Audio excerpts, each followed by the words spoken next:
Hello, and welcome to the Career Change Diaries podcast with me, Alice Stapleton. And today we are speaking with Christina Frowein, who started her career in hotels and the travel industry after earning a bachelor's degree in hospitality management. And after doing that for 8 years, she went back to university to follow her passion and earn a master's in coaching and leadership, and now works for a coaching startup whose mission is to empower people to live their lives with more clarity, purpose, and passion, which obviously I love the sound of. So looking forward to hearing a bit more about that. Hi, Christina. Lovely to see you. How are you doing? Hey, Alice. Thank you. Excited to be here. Yeah, it's really great to talk to you. So what we're going to do today is talk through your career change. I'm going to ask you lots of questions.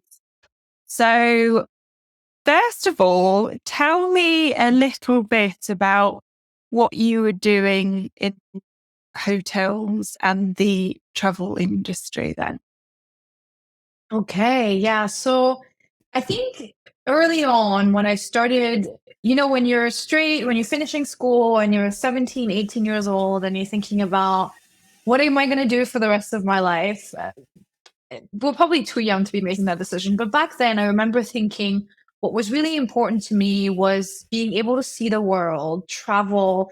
And at the same time, I always knew there was something about me that wanted to be in the service area because I felt that I really enjoyed that piece of helping, of making people feel more comfortable so somehow kind of combining that together, the traveling with that aspect of wanting to make people feel comfortable, hosting people and all that led me ultimately to decide to do a bachelor's in hospitality management.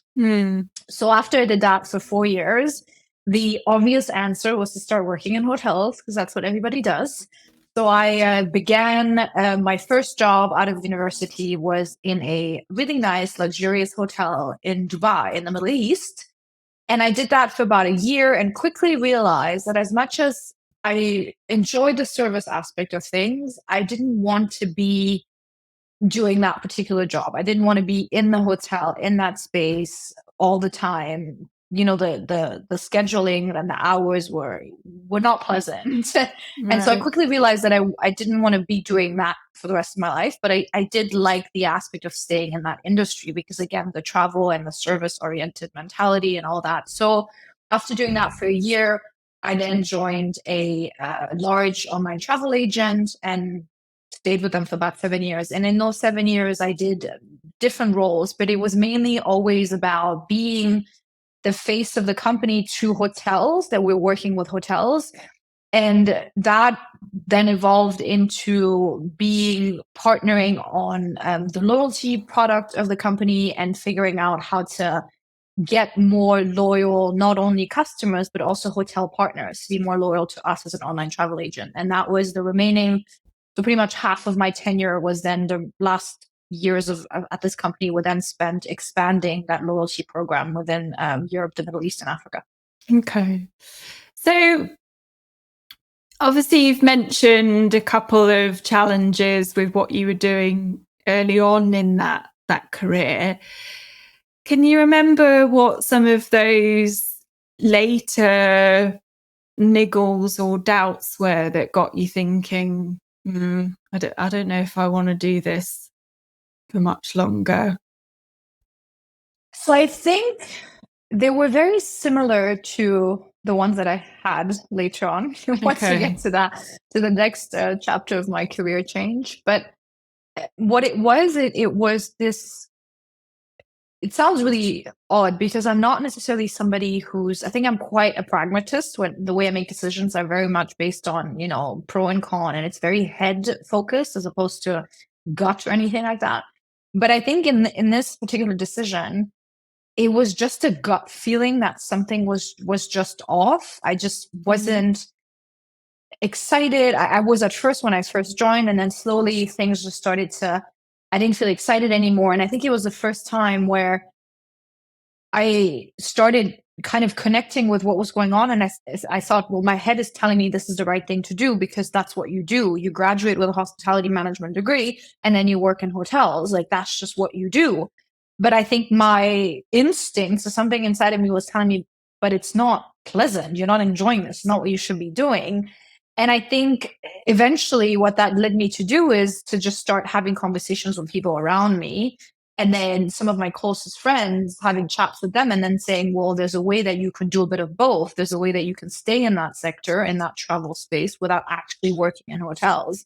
And I think leaning on others was something that kind of started opening the door for me versus just sticking inside my head. Because like I said, I'm very much head driven because my head told me that's what you do. That's what you do. You graduate with a hospitality management degree, you work in hotels, and then you work your way up in hotels. So why are you even questioning this? But something inside of me was saying, no, this environment, these these hours, and then the working structures and the hierarchies in hotels, and the way the foundation of just working in hotels was just to me not aligned with my values and what I wanted to do. So I think this kind of mixing of this, what you do, and then my actual experience of things were making it very hard for me to fully be happy and accept the situation and be satisfied with it. So it was, to answer your question, I think starting to have conversations with others and having others, especially people that I really trusted and respected, tell me this, it doesn't have to be one or the other. It doesn't have to be black or white. You can find kind of something, two things can be true, which I think is one thing that I'm often learning as I grow older too, like this idea of two things can be true.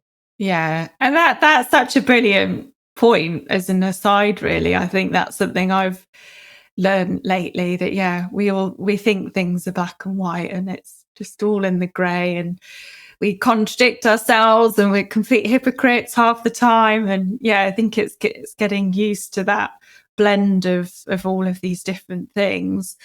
Okay. So, and I think, just touching on your experience then, I think it's quite common. We, in our heads, we think our career is what it should be. But we just have this sort of deep gut feeling that something's just not quite right. And it doesn't necessarily make any sense. It's not necessarily logical, let alone practical at that stage. So quite a common experience from what I can gather. So you start talking to people, they encourage you to think about, okay, well, maybe there's a way where it's not just one or the other. So then what then makes you take that final step of, I guess, contacting a coach, because we work together. But I guess prior to that, there's a little bit of commitment around, I've got to do something about this. Yeah. So can you remember what maybe tipped you over in the end? So fast forward to then transitioning from the hotel into the online travel agent. So I did that and I was very happy with that move. And then fast forward to about, must have been 6 years later or something of being in that online travel agent space where I was satisfied. I was growing. I was doing different roles. Then comes COVID. And I think like many of us, COVID gave me time to kind of check in with myself. And interestingly enough, I'm only realizing this as I'm talking to you right now, actually. And I think it's an exciting realization for me as well. But this checking in with myself and this having time to think about what was happening inside of me and just taking that pause was, again, basically what I had done when I had done my first shift from hotels to the online travel agent, because I finally started to think, oh, well, so this has been fun for 6 years. And I've kind of just put my head down and done things and just moved from one role to the other. Because in those 6 years, I had changed roles 4 times, which was exciting because I love new things, newness, challenges, and all that. But then during COVID, I thought, okay, but aside from the newness and the challenges, like, is this actually taking me where I want to go? So what's next? So then all of a sudden came this kind of question of what's next, because I finally had time to actually connect again with my gut. Because again, the head was like driving this the entire time. And then connecting with myself, I thought, oof, okay, this has been fun so far, but whatever comes next, whatever that next natural organic move was going to be, was not what I wanted to do. And it just felt off again.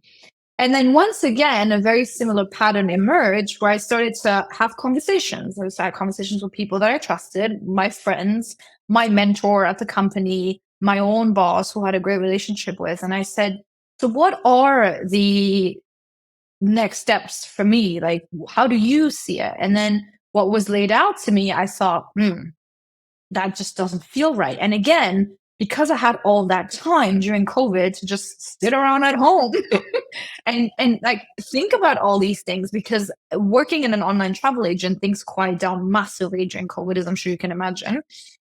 So lots of time because before that I was always on the road, travel here. I was away at least 1 week every month. And then when I came back, I was recovering from jet lag, from this, from that. So always on the go. And all of a sudden I had all this time at my house, stuck in my house, a lot less work to do, and to think about what my prospects were for the future. And so after again relying on people, having conversations, my boss at the time said to me, have you ever thought about getting a career coach? And I thought, okay. I thought, well, it's quite honestly, I thought, well, I was like, I've done therapy. But he was like, yeah, okay, that's obviously not what I meant. But no, and I was like, oh, I've never thought about it in this way, because I think, again, for me, it was my personal, so therapy for me was something that I had done on a personal level. But obviously, and I knew there was a difference between therapy and coaching, but I guess I had never thought that I needed any support when it came to my career specifically, because I had been quite successful. I had changed roles, I had grown, I had gotten promotions. And so I thought, well, why do I need support in this? And so then we had but I was open to it because he brought it up. And then he said, well, do you want me to look into it for you? And then I was very fortunate that he was accountable, and he was, very much involved in my career. And he then came back to me and said, well, I've found someone if you're interested in pursuing this.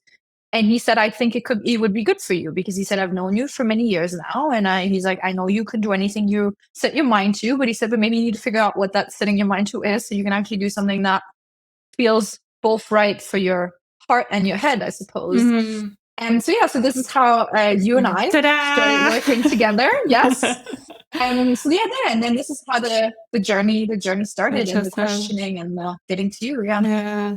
Well, and funnily enough, I have interviewed a couple of people on this podcast now who have also said that COVID was such a catalyst for them. I think, as you're sort of describing, it's so easy just to sort of go at 100 miles an hour and this, and then there's that. And I don't know, COVID was just this sort of eye-opening experience for people. I think, as you say, it kind of stopped them short and got people thinking, like you said, really just about the bigger picture, not just what the next step was, that bigger picture, which coincided with, I guess, your employer saying, right, what do you want to do now? And you not finding any of the options particularly that fascinating or inspiring.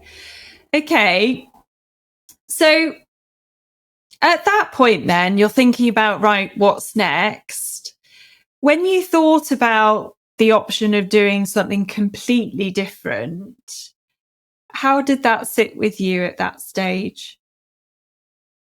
So I think, I don't know that there's a way for me to answer that question without kind of being very raw about it, and I will be. But I think it goes back to this. Maybe it's the way I was raised, or maybe it's the environment that I was in. But the first thing, and to answer your question, how that sat with me, was a complete change, something completely different, is going to mean some sort of a demotion. It's going to mean some sort of a taking a step back in your career. And for me, I had worked so hard to prove myself. And I think this is where the rawness comes in. I think proving myself to my family, to others, to everyone around me, that I was capable and that I was competent, was such a huge part of my identity. Because growing up as a kid, I was a massive rebel and a bit of a troublemaker, to say the least. And I think many people doubted what would happen or what would come of me because I was just such a difficult child, quite honestly. And so once I then started my university and then my career and being so successful at everything and just go and being that kind of type A personalities that would go, the idea of then saying, I'm going to do career coaching and that possibly will tell me something will flip my entire world and everything I'm into being completely upside down. And then I'll have to act on it was terrifying because it shook my entire identity. I was like, well, who am I if I'm not Christina, who works for this well-known company, who's gotten 4 promotions in 6 years and who is a go getter? Who am I if I'm not that? So yes, it was very scary. Yeah. No, I can imagine. Rocks the boat rather drastically. So how did you overcome that then? Because obviously you decided to proceed with the coaching, which meant that was a option, and you did decide to do something completely different. I did, yeah. So can you remember how you dealt with that fear? Or I think again I want to say COVID, and COVID was obviously a terrible experience for many of us, but I think for me, from a personal standpoint, it was one of those situations in life where I was faced with, I either pretend it's not happening, put my head in the sand and just pretend it's not happening, or I just face it head on. And so I almost think it was this state of like crises a little bit, where I thought, well, there's a crisis, like there's a world crisis, but there's also one that's happening inside of me, and I need to just face it, because I think this is what life had taught me up until that point, and it keeps telling me today. But up until that point was, you can't just pretend things are not happening. I'm very much a believer in just, it sounds terrible, but like it is what it is. So just all you can do is face it head on and then deal with the consequences. And so I think I was thinking to myself, well, the whole world is in crisis. I'm sitting at home and I'm very unhappy with myself. I don't want to end up in crisis even more than I already felt that I was, because my identity again was kind of like, wow, who am I if I'm not an employee of this company? Who am I if I'm not doing this? So I didn't want this to get worse, especially given the macro environment we were in. And so for me, there was only one option of just say, like, you have to go through. There's no around, there's no turning back and pretending, running in the other direction. There's just through. That's the only way to go. And so I did. And luckily, you were also very, very empathetic towards that. And I think, COVID was happening for you as well. And so I remember conversations with you where they were very genuine. They were very raw. They were very much like, I'm having a terrible week. I'm having a really hard day, but you and I are going to do this session and we're going to dig in. And I would walk away every time feeling heard, feeling like you really understood where I was coming from. We both were genuinely just trying to live in this new world and this hard world that we were in. And you were there to support me, and you were there to kind of, it sounds like, but kind of hold my hand and walk me through this. So it could only get better, I suppose, is what I'm trying to say. Yeah. Well, that's really lovely to hear. And I'm touched that, you felt like that, because that's obviously the intention of coaching. And I do remember just the whole thing was a bit of a shit show, wasn't it? So, and hearing you there, I therefore imagine the explore phase of what we did together, which is all about who are you, what are you all about, away from your current job. I would hope that would have been quite helpful then to sort of take stock of who you were in that point of time, away from what you were currently doing as a job. Do you remember much about that? Yeah, I actually still have a folder. I used to have a folder called differently in my previous company, but now in this company, I have this folder in my inbox that's kind of called feel good, like feel good emails, feel good things. And in that, I had, after our sessions, and then I emailed it to my personal email, and now I have it in my work email as well.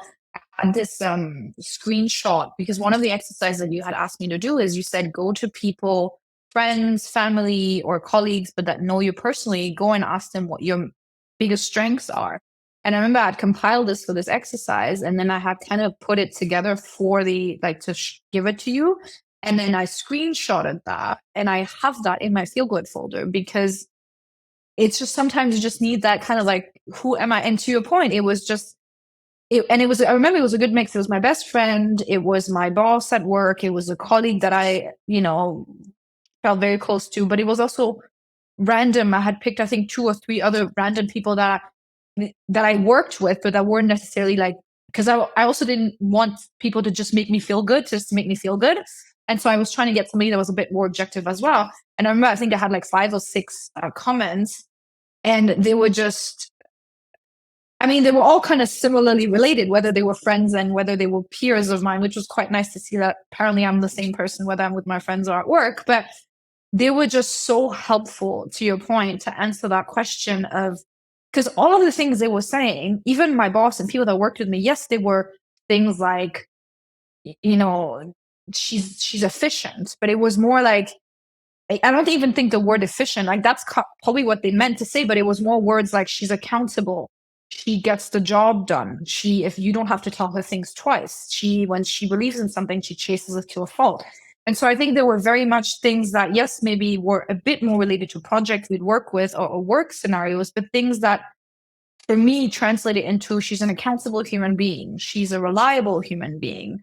And I remember one of the things that also came out of this was feedback. Feedback was a big thing, whether it was my friends or people that I worked with said that I had this capacity to take feedback as in a way that was different than many people, because they said that they could feel that I wanted to learn. Like, feedback for me was a learning opportunity versus I'm trying to point out what you've done terribly. And so I think this idea of then growth mindset, which I then learned about later on, when you start getting into the career, you're like, oh, great. Everybody talks about growth mindset. And all these things that I had never seen, I guess I had never thought about myself. I just kind of did. And so all of a sudden it was going from just doing things to learning how I was, like how to be and how people saw me. So it was an incredible eye opener. I remember this like star that then put together, and yeah. So yeah. So just, it sounds like it was a much more holistic look at you and everything that you were all about and what you were strong at. Yeah. And I think the growth mindset, just going back to what you were saying about how you move forward despite all those fears, I think that's probably testament to having a growth mindset as well, which, for anyone listening, is a book called Mindset by Carol Dweck, I think, which is, there's lots of great stuff in there about growth mindset versus fixed mindset. Mm-hmm. So yes, very handy. Okay. So you start the career change coaching. We, get to know you, and then we step into options and ideas. So can you remember what sorts of things you were contemplating moving into at that point? Yeah. So I remember as our sessions kind of progressed, and we had one session actually stuck with me, and I think about it sometimes still now. And I don't remember what the exercise was called, but it was this idea of walking. So I think you had me close my eyes, and I think it was like a few minutes. You read this. Yes, exactly. You read these lines, and then you set the scene. So like I was walking through this field, and then I think we got to like a body of water, and then you said something like, and then you see your most powerful self, your most confident, your fearless Christina. And then you kind of have a conversation with her. And this image of like me, and then I guess my twin, but like my best twin, is just something that till today, like I feel like I have it in my mind. Like if I close my eyes right now, I see this image of like being by the water. And this exercise was so powerful because it's that idea, and I within my current job, I still use it a lot too. This image of if you had no fear, like fearless you, what would fearless you do? And that to me is that person that I was meeting and that I was having a chat with, and that exercise that we did together. And so yeah, so I remember kind of as we progressed, and then we talked about also one of the exercises we talked about was, can you picture your ideal house? Or, where do you live? And what does it look like? Are there children around? Like, what kind of house is it? Like, just really envisioning that house. And I remember, and I have that vision still. Like, I can recall the house that I told you about, because that was so powerful, like to actually have this image and to hold on to that. And so I think as we kind of progressed and we got towards the end of our sessions, and it was like, oh, which direction are you going to go into? I realized that the idea of service was still something that was very present in me, because there is something about me that just likes to, I don't know, like, I don't want to say make people happy, because that sounds a bit funny, but maybe just this fascination with humans and the potential of humans, and the idea of, I love understanding, being around, helping, assisting people, making it easier, making it better, whether it was in the travel sector and, like, making that holiday that you've saved up for so long to, like, finally have once a year, make that so special, or, make your hotel stay special. And just this idea of, how can how can I have a small impact on somebody, on making somebody's holiday life or journey, or whichever part of their chapter of their lives, easier. That was something that really stuck. And I think as we kind of explored further, I then started to demonstrate interest in just the way people tick and what makes people tick. And resilience was a big topic that kept coming back again, because I think because of my own upbringing as well. And the reason why I was such a difficult kid is because I had experienced lots of early trauma that I think it was probably a bit too soon for kids to experience. I lost my mom when I was very young. And then my dad was alone raising 3 kids. And so it was a lot of, things that that steals a kid's youth very early on, that forces you to be an adult very early on, that forces you to learn resilience. And then, so I think there was always this fascination with what makes people who they are, what makes people be resilient or not resilient. And so I think when we started putting all these things together, it was just the idea of, whatever that looks like, it needs to be something that is related to people, potential, resilience, like all these sort of things. And I think so we ended on this note where it wasn't, again, going back to this, like, two things can be true, or it's not black or white. It wasn't like you need to be doing this.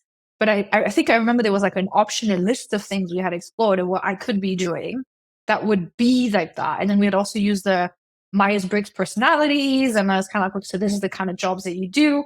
And so it was helpful again, because I think based on my past, it was really good to know, again, it doesn't mean you have to be this. Like, you're going to have to now go and, I don't know, take care of people or become a nurse. So it was very much like, this is a long list of things, exhaustive things that you can do, as long as you remember that this is who you are now, and this is what you're passionate about, and this is what you're probably going to do best, because this is where your passion and your true self lies and aligns with your values. Then that's what you can go ahead and do. Right. That's how we ended, I believe. So it sounded like you knew the factors and the sort of broad theme of what it is that you needed to be working within, but you didn't have like the specific job or role in mind at that particular point. I think there were too many for me. Like, there were so many options. And so my doors, like, my mind had been opened to all the possibilities. I needed a bit more time to figure out how to, like, what that would look like in terms of next steps for me. And I remember, I think our last conversation, we had this like 3 months check-in, if I remember correctly, on, we were doing this like next day 90 days plan or something.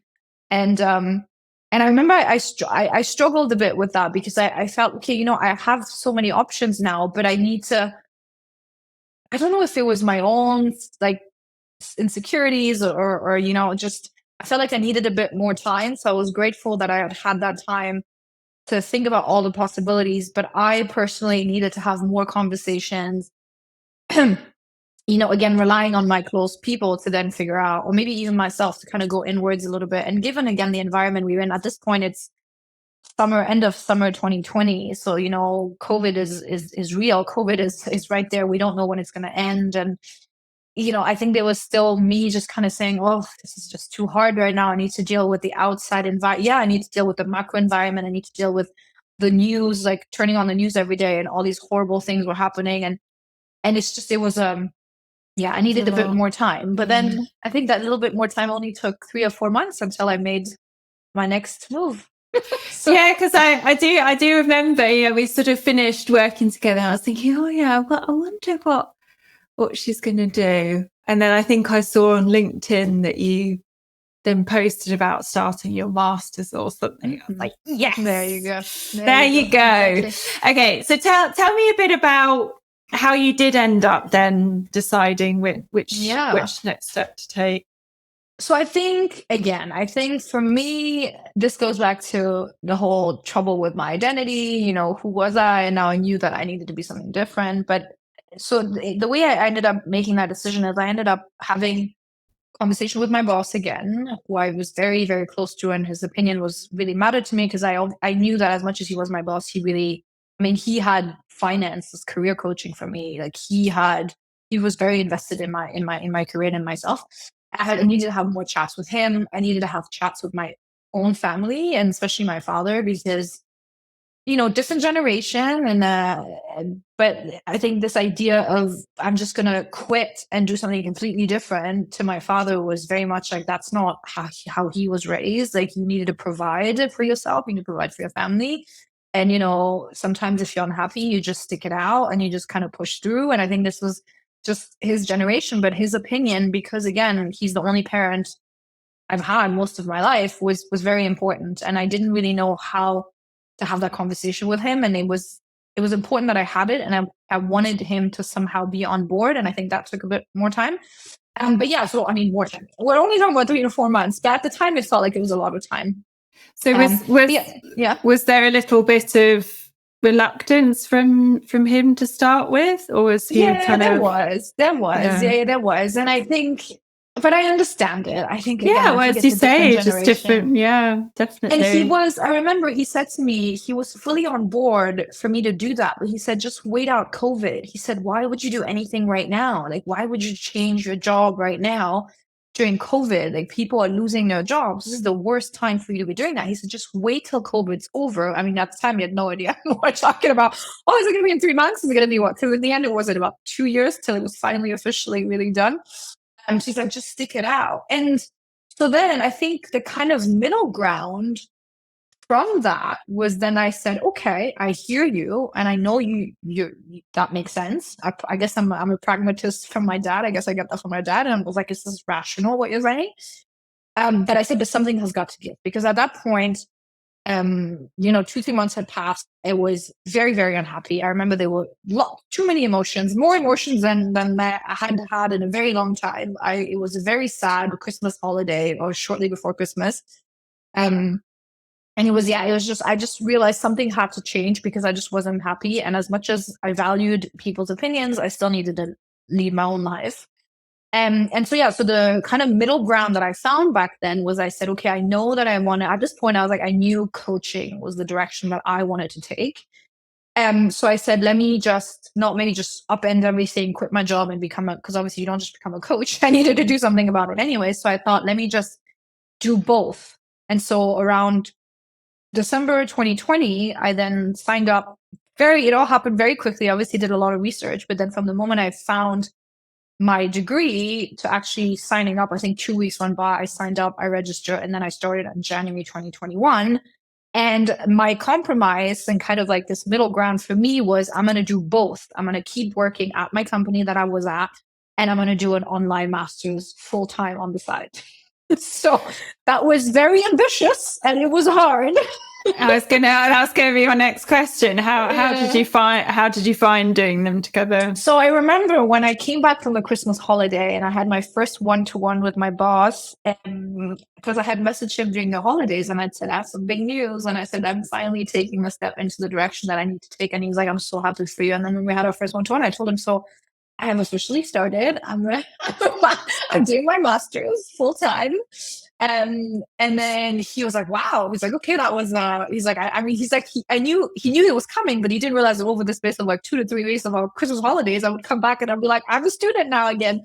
But I remember saying to him from the beginning, I said, I'm going to do both for as long as I can. But the moment one has got to give, I think you know which is going to have to give. And he said, yeah.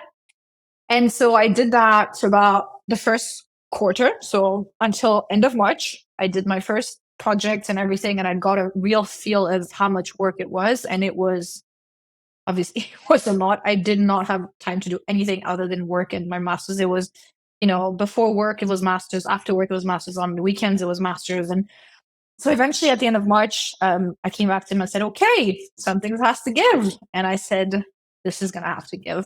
And so I handed in my resignation, and then I did an additional 3 months just so we can do a proper handover. And then by summer of 2021, I had left. And then I focused full time on my master's after that.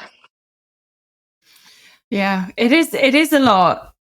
And at any point, did you sort of think, oh, what am I doing? Or like, how did you manage? Because I imagine at points you were thinking, it's yes. And I mean, even when I spoke to him in March and I actually verbalized and said, I'm going to resign, I thought, and by that point I'd been there 7 years, had the best manager I could ask for.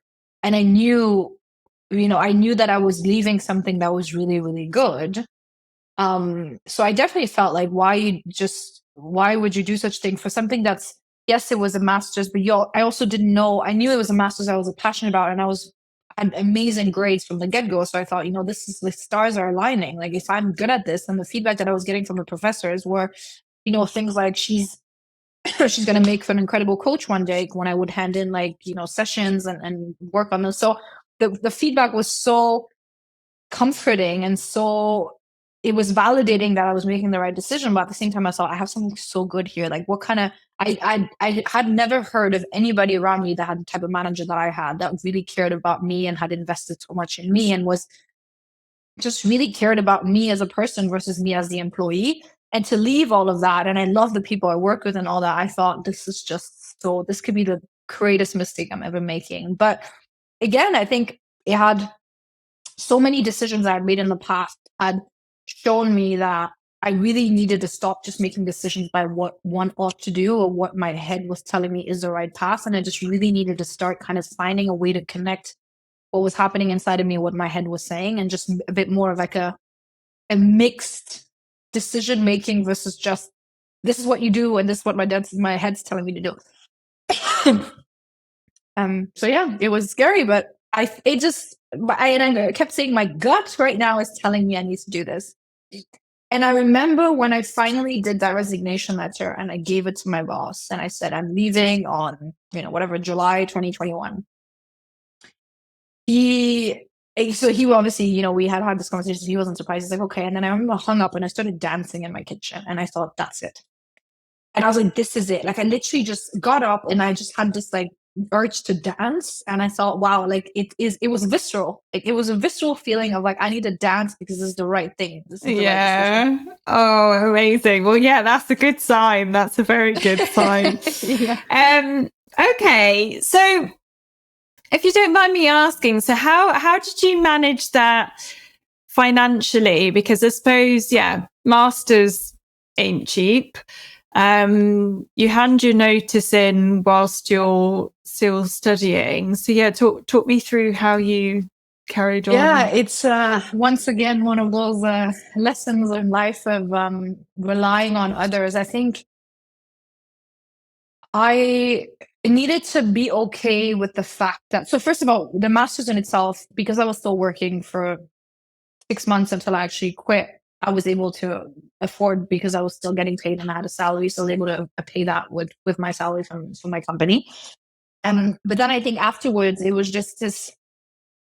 At that point, my father was on board. I had explained it and I had told him, and I had told him about my reaction when I ended up giving my resignation letter, and we talked about it. And I think by the time he came around, he just said, okay, that's the decision that you need to make. And he said, what can I do to help? And I said, well, you'll probably have to take me in for a little bit because, I'm not going to have. And so it was really, really hard because at this point, I've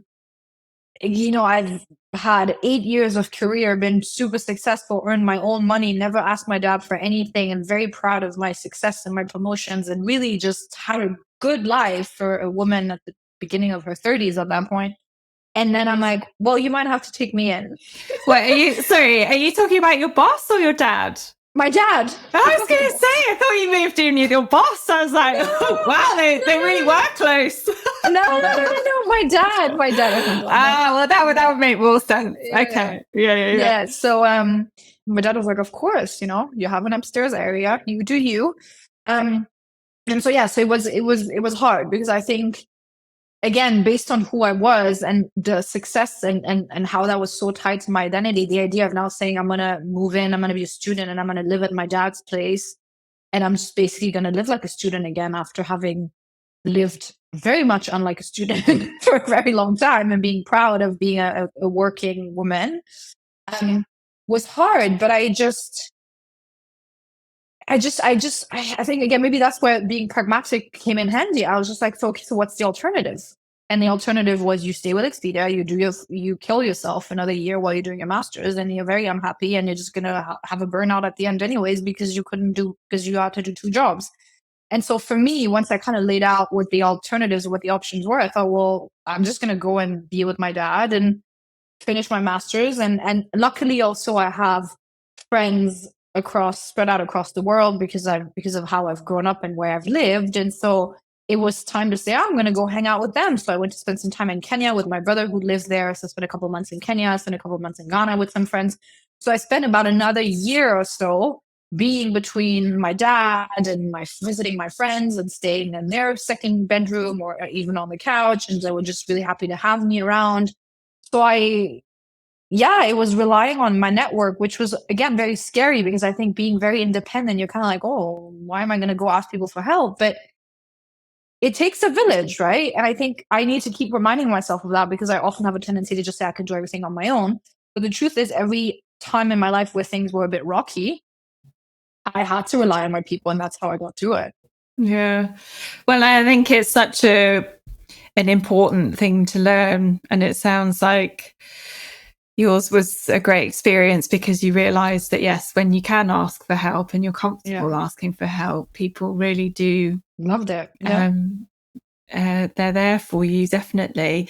So it sounds like, because, that's such a barrier for a lot of career changers, when absolutely it's an option to move back in with parents or to downsize or live with friends. But as you say, it takes such an ego hit, basically. Yep. Our egos, the way that it drives how we live our lives and the things we buy and, to create this facade, it's a lot to kind of drop that and actually just sit with, well, what's really right for you. And it sounds like you just kept coming back to, well, what's the alternative? What am I going to do? Just I think this is how spend the rest of my life miserable? That's how I usually operate. I'm kind of like, okay, there's a problem. Okay, well, how are we going to fix it? Or what's the alternative? If this doesn't work, what's the alternative? Like I don't think that there's no point in just dwelling too long and like just figure out what's on the other side and then make a decision. And I think we need a lot less than we actually think we do. And that was also a big realization, like all these things, all these material things, like I was a nomad for basically a year. And all my things are in boxes now, still at my dad's place. And I haven't taken them out of boxes in a very long time. And at first I thought, oh my God, all my things. And now I'm like, it's fine. We don't need all these things. And what you really need are people around you that, like you said, they were all so happy to help me. And none of them ever thought, what are you doing? You've just gone from being a successful, like, working woman to just a student. Everyone was like, good for you. And there was just this your point about the ego is just so, it tells you, all, people judge and people, and I mean, trust me, there are people that judge, but they shouldn't matter. It's just, the ego kind of tells you all the people that you love are going to be like, oh, what an idiot. Like, why would she do something so silly? Like, she's going to fail, and she's going to be an epic failure. But at the end of the day, you have these conversations, you actually ask them, and you give them the information, and you let them make a decision, and you actually see that they come through. And if they don't, then they probably shouldn't be in your circle. Yeah. They come through and they're so excited for you. They're like, wow, they're quite even this. I remember them saying to me, I admire your strengths. And I was like, what? I'm 30 something and I have no home. And what do you mean? I have no job and I don't know what I'm doing. And they're like, no. And every single one of them was like, wow, we admire you for following your passion and following your dreams. Like, that is strength, as opposed to my ego telling me you're so useless and incompetent. Yeah, definitely. Well, yeah, lots of courage, and often it can inspire other people to do the same thing. Hence, why with the podcast, and why it's great that you're sharing all this. Okay, so you finished the masters. Then what? I finished the masters, and actually, before I even finished, as I was shortly as I was about to finish, I thought, what's going to happen now? And I think this was another kind of whirlwind, because I knew that, I was graduating with I had a master's in coaching and leadership, yet I was not a coach, yet I was not I didn't have 10 years of leadership experience. I had a few years and from my previous company. But so it's basically like you're coming out with a bit of head start to others, but not necessarily a theoretical one, not necessarily a practical one. So then I thought, now I need to get a bit of practice down. And as I started researching what to do and how to do that, I came across a company that I felt was, again, one of those, similarly to going from working in a hotel at the beginning of my career to then for the online travel agent, it felt like that was a good stepping stone, because it was a company that was still in the tech space, so I was familiar with that kind of world, that was whose mission was to ultimately get coaching out there into the world, like get access to coaching, not only for your high potentials, your leaders, like corporations usually do it, but just any kind of new manager, any person that needed a bit of clarity in their lives, for them to get access to coaching. So that was the company's purpose. And I felt, I can so align with that, because coaching helped me get here. So why wouldn't I want to work for a company who's trying to get that out to as many people as possible?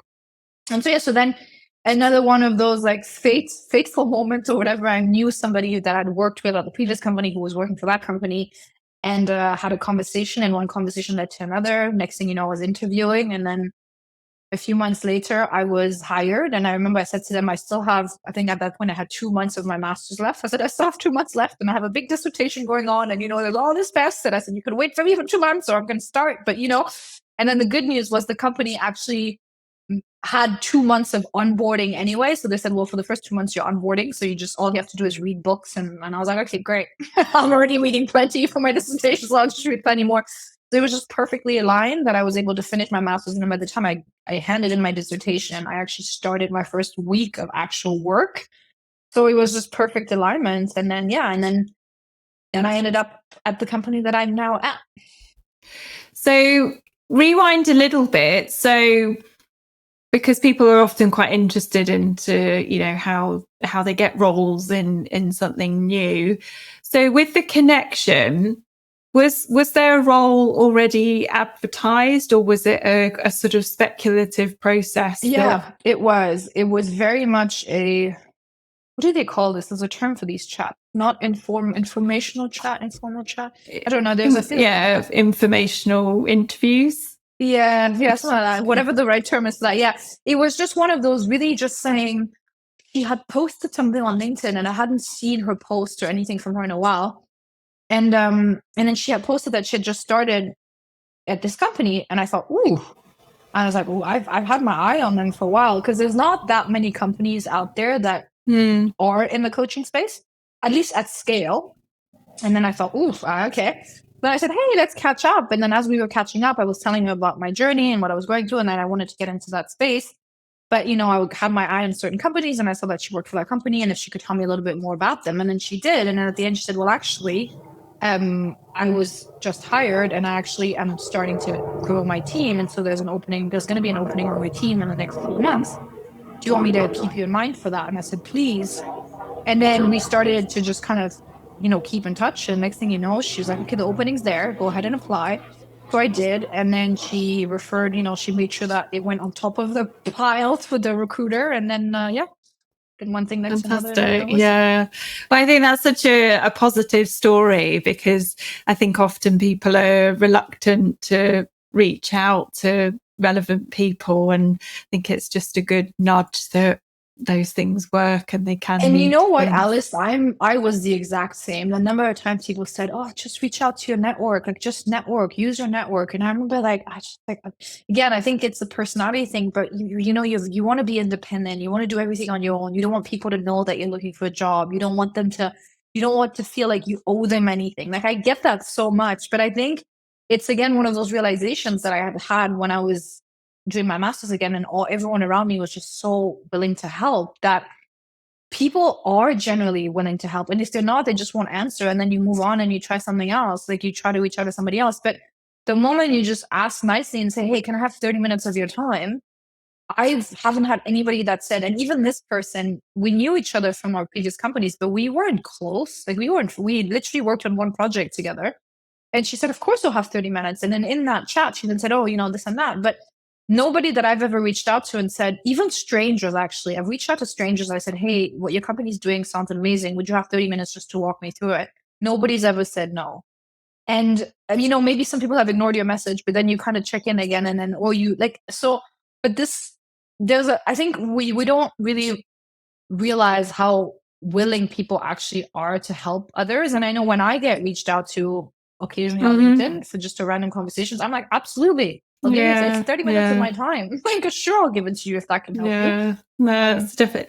It's a very important reminder, I think. Well, and often I think, again, what's the alternative? What are you just going to sit there and close yourself off and not ask and not open those doors, versus what it could open? And you're a fine example of, if you hadn't done that, who knows where you'd be? Waving the long, surfing the long wave of, trying to apply and recruiters and all that, Well, and it's so hard to do it online when you're making a little bit of a shift. I think, especially if, where there's a change of some sort, it is better to try and do it face to face, because, I think just on paper, you have to work a bit harder. Okay. And so what role are you doing now, and where do you see that leading to? Yeah. So I basically joined. So this lady that became my manager was she was expanding the European presence. So she was one of the first Europeans that was hired, because it's an American company, and they were starting their kind of planting their footprints, or, kind of planting the seeds in Europe. And so she was hired to build her team out so we could ultimately be kind of the face of the company in Europe and knock on the doors of big enterprises and let them know that we exist and that there's, we're out here. And if they want to invest in their employees and in their leaders, we can do that at scale. We have an app, and we have the technology to be able to do that for them digitally, like be coached by, good professional coaches, and do that at scale for their employees. And so we were quite a small team in Europe, and that's my role within. At first, it was just to be, because I'm originally German, so it was just to be for the German market. But by now, the role is expanded, so I look after various different markets in Europe. And and in terms of where that's gonna take me, so I always knew that this was, like I said, like a good stepping stone for me to dip my toes into the coaching world, because there's my team who goes out and kind of faces the customers, in the sense enterprises. But then there's obviously the biggest section of it is the ones that actually create the product, the ones that do the science, the ones that do the analytics of all the coaching that happens, and that is able to then show you like return on investments, the coaching that you're doing and all that. And that kind of being able to have that reports and all this database, and because the company has had over 2.5 million coaching sessions that they can kind of, see develop and grow, and they have testaments and testimony from people and how they've changed and how they've grown through coaching, and be able to quantify that data and go out and say, hey, coaching isn't just some woo whatever some people think it is. Like, it actually, there's return on investment. This is how your people have grown. This is how your performers have gotten promoted. This is how they've, felt happier. And like, be able to have all this data at my fingertips and be able to use that and learn a lot more about the coaching space in a more scientific way and in a more scalable and larger way has always been the kind of major driver for me to be in this company, more than actually just, I will say, the selling of it. Because I mean, that part I was not necessarily interested in because I had done it before, but it was more that. And so I think at this point now, I'm just soaking all of it in. And my next step, I mean, we'll see, but I think my next step will definitely be to finally finish now, because as much as I have a master's, like I said, I still need a lot of coaching practice to be able to actually be a full-time coach. So I think the next step will be to focus on that while I immerse myself on the data, then focus on getting some practical, coaching done to one day, hopefully, do my own thing. I think that's the idea right now, at least, but who knows, life, different things can happen. I think I'm much more open now than I was early on in my career to now say, it doesn't need to be black or white. It doesn't need to be like in 3 years, I must be like a coach with, XYZ clients. I think it's more kind of like, this is what I'm going to work towards, but I'm going to be open to see how I feel a lot more than like just what my head is telling me I ought to do. And just make sure that everything I do is aligned with my values. Because now, after doing coaching, you know who you are and you know what your values are. And I remind myself of that every day, every decision, everything I do, whether it's at work or in my personal life. I'm like, does this do kind of like a gut check if this aligns with my value? Does it feel right? Does it not? Because I think ultimately this gut inconsistency, I think for me, at least in my experience, was just a misalignment with my values. And back then I wasn't really sure. I was like, what are even my values? Because again, you don't really sit down and think about it, I think, until you're in a coaching session or people are kind of getting it out of you. And so now that I know this, I'm like, I know what my values are. And if I feel like there's something like weird inside of me boiling, I'm like, oh, that's because it's not aligned with this value. And so I think now I'm at this point in my life where, I still operate with my head, but I check in with my gut. And then because I feel like my gut tells me if it's aligned with my value. And then my head's like, oh, right, that's the problem. So, I'm open to seeing where it takes me, but I know this is the right direction. Sure. Yeah. Well, and again, I think that's quite a helpful approach for people to be aware of, that you don't have to have it all figured out. Yes, that can be helpful, but it can also be incredibly helpful and actually keep you moving forward when you are a bit more fluid about what your next step looks like. So it sounds like you know roughly where you want to go, but you're open to pivots within that, and maybe other things will come out of it. But as you say, at least you know that you're in the right space by the sounds of it. And Alice, I think this is ultimately the major win. I know we're talking about career change here, and obviously I've done them, but I think for me the biggest win isn't just the career change. It's actually that. It's the understanding now of what my values are, who I want to be, and just making sure that whatever I do in my career, outside of my career, is just really aligned with who I am. So for me, that was the biggest win from career coaching, is that through career coaching, I actually did self-coaching and I actually figured out who I was and what my values were and who I want to be. And that is, and again, maybe that's why I'm a bit more gray about it than I ever would have been before, because I'm realizing that there's many different ways for me to be aligned with my values. And ideally, of course, my career would tick all of those boxes. But if it doesn't, in the meantime, as long as I do something that is aligned with that, let's see what else comes up, and it's just so, I don't know. I don't know if I'm the perfect example because I'm sure many people, and I think it's exciting if you come out and like, this is what I want to do, and this is exactly, I'm not going to let anything or anyone interfere with that.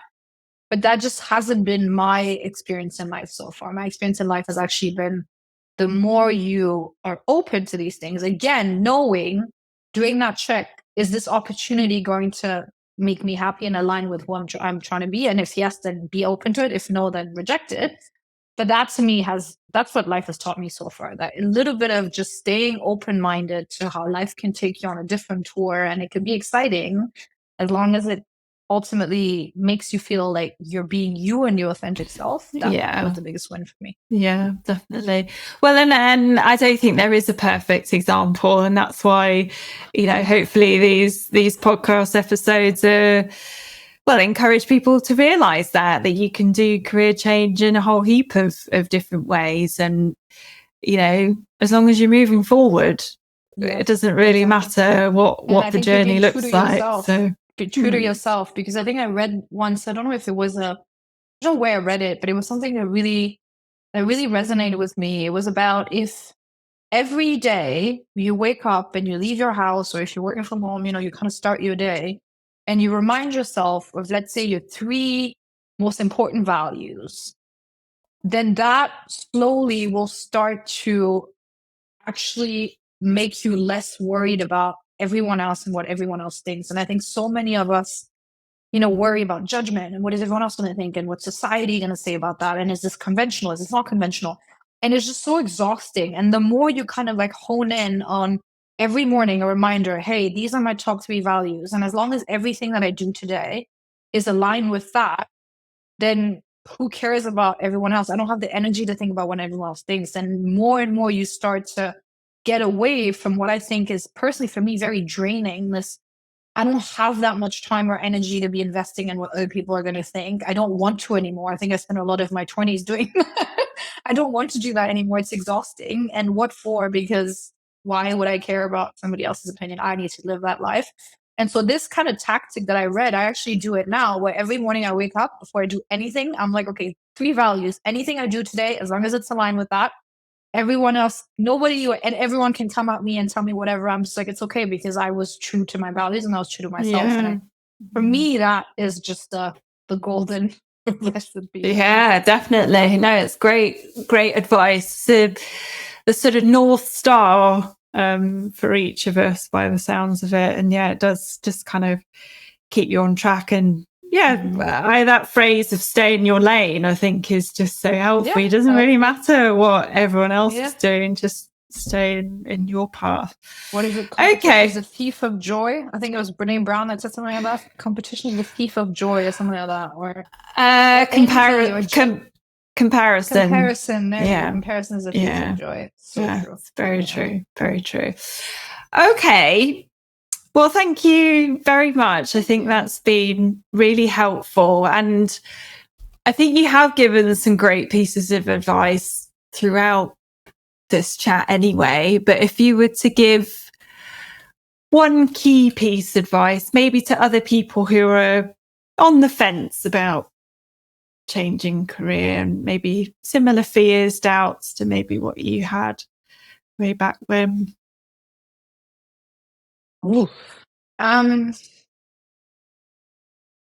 Maybe it's what we said. What's the alternative? Yeah. And look at the alternative. And if the alternative seems unbearable and awful to you, then maybe the unknown is the way to go. Because the alternative, you've painted it. If that picture's ugly, then at least go with the unknown, but you don't know what that picture looks like. Yeah. Well, and the beauty is that you get to choose, that you get to paint that picture. I think someone else I spoke to said, he could really see what the picture of his future was going to look like. So it was just going to be the same thing. And he loved the idea of being able to now have a choice and to be able to start painting that new picture. So, okay. And best thing about your career change so far? Because I can appreciate, best thing about my career change so far is that I'm more me. I'm just me, and not just one part of me, not just a career, the professional Christina, the employee Christina, but I am Christina, employed Christina, as a person Christina. I'm just all the different complex sides of one person, at least for me, have been meshed into one, because I decided to do and follow a career that is what ultimately gives me purpose in life. Yeah, great. Delighted that you have found that space, and thank you for sharing your career change journey so far. And who knows, maybe we'll interview you again in a year or two and see where you've got to. Yeah, absolutely. Well, but thank you for having me, lovely Alice. to talk to you. Oh, you're very welcome. I'll speak to you soon. Okay. Bye. Bye.